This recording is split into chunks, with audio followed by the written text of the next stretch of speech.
Welcome to the Learning Pines YouTube. We hope this video helps. You start by making the Xbox streamable. Go to Settings, System, then Power and Startup and choose Instant On. Next, enable remote features under Devices and Connections so the console accepts stream requests. Make sure you're signed into the same Xbox account on both the console and the device you'll stream to. Use a 5 GHz Wi-Fi or connect the console to Ethernet. This reduces latency. Once done, confirm the console shows online in the Xbox app so the device can discover it. You now configure the device that will receive video.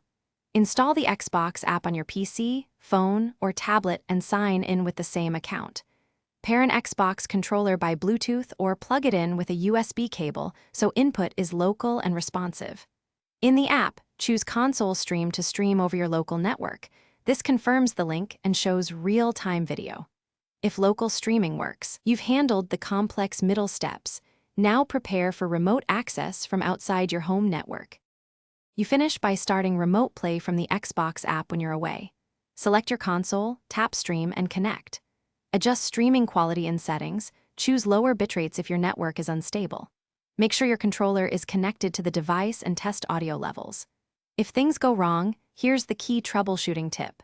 Switch to wired Ethernet for the console or host device, use a 5 GHz router, enable UPnP or forward required ports, and verify NAT is open. These steps usually fix lag and disconnects. Thanks for watching. Consider subscribing if we helped you.